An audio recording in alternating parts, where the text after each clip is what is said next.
just a little disclaimer. Everything I'm doing today is temporary, okay? I am fixing what I feel is a pretty big issue on the car, but I'm not fixing it the way it should be done. I'm getting the car up and running better versus what is to come in the future. You'll understand when we get into it, but temporary. The word of the day is temporary.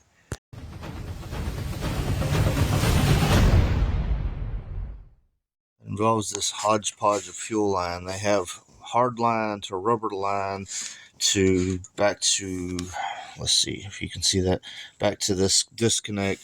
This one is rubber to plastic to metal line. It's all just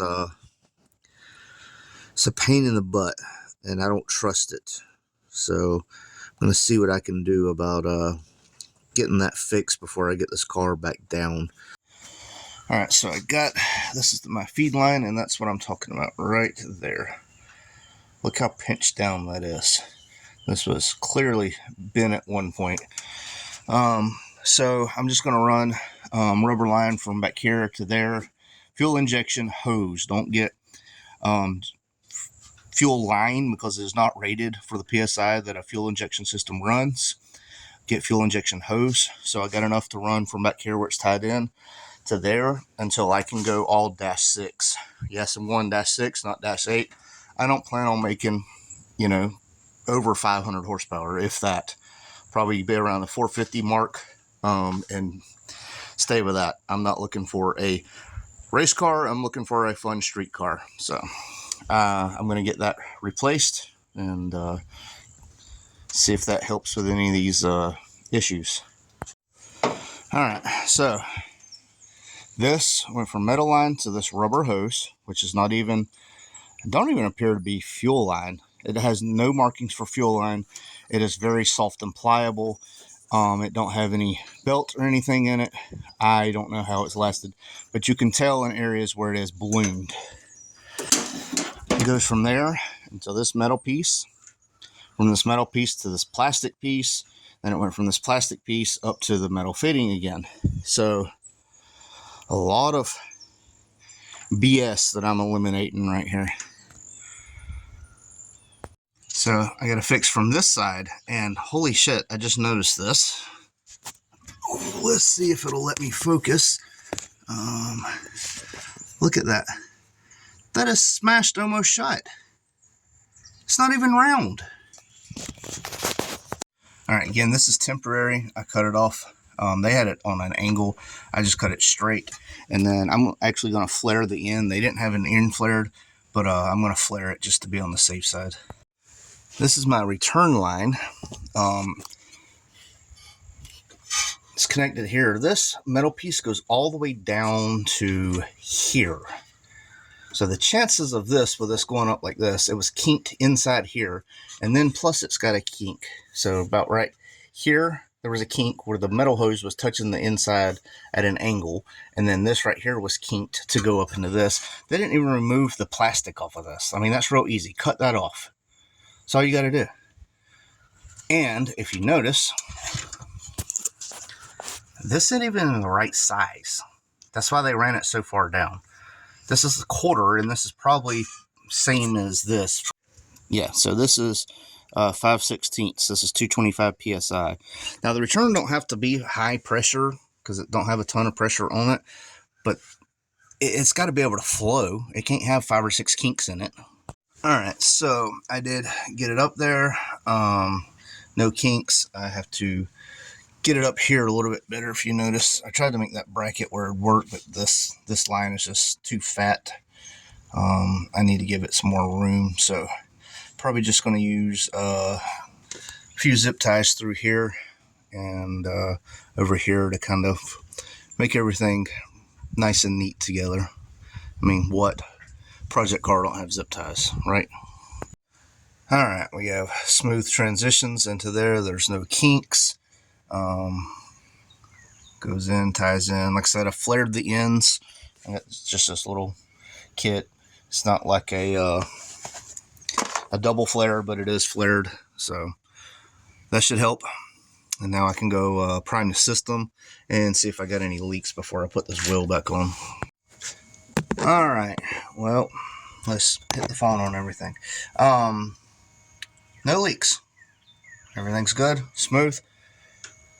So I'll probably put my mechanical gauge back in or get another fitting to tee that in just so I can see what my fuel pressure is exactly and make sure my sensor is scaling right.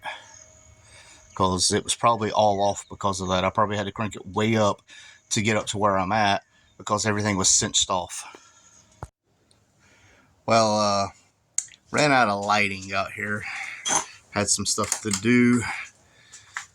It's a little bit better. These are these LED lights. They're the Hyper Tough and they're solar powered.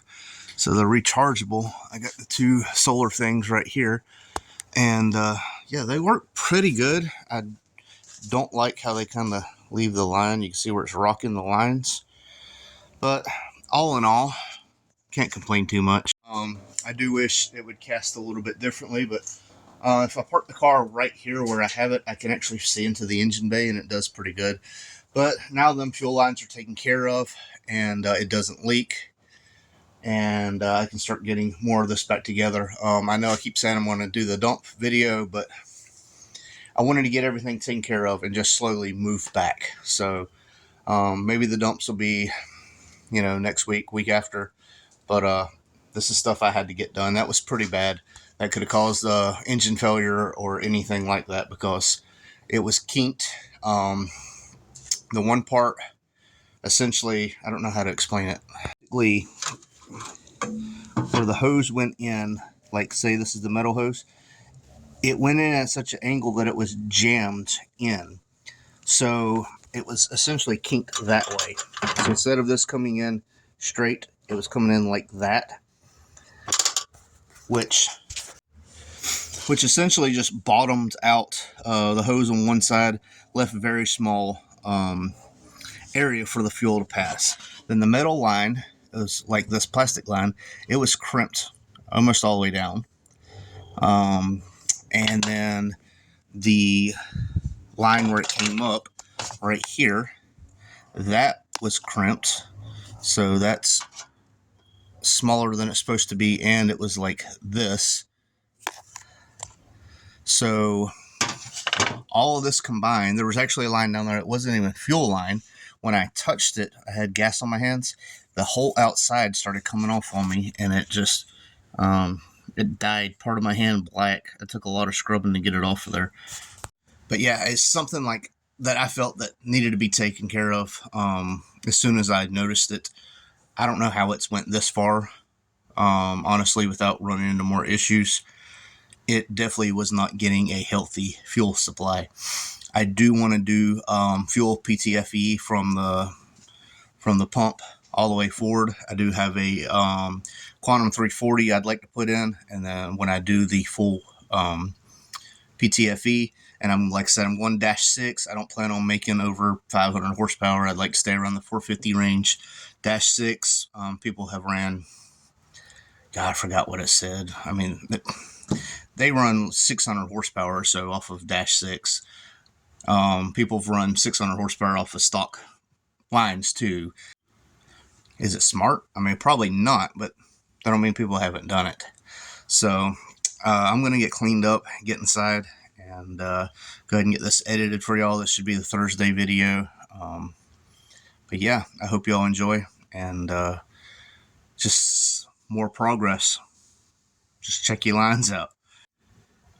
With that being said, guys, I try to upload every Tuesday and Thursday. Some Thursday is just like a little bonus thing, so I don't always get it out. Tuesday at 7 p.m. Eastern Time is when I normally upload. So thanks for watching. This is Horseplay, and I'm out. I won't turn around, I done made it this far. Look back now, that wouldn't be too smart. Shoot for the stars even when it gets hard. Put my faith in the Lord with the 16 bars. I won't turn around, I done made it this far. Look back now, that wouldn't be too smart. Shoot for the stars even when it gets hard. Put my faith in the Lord with the 16 bars. I won't turn around, I won't.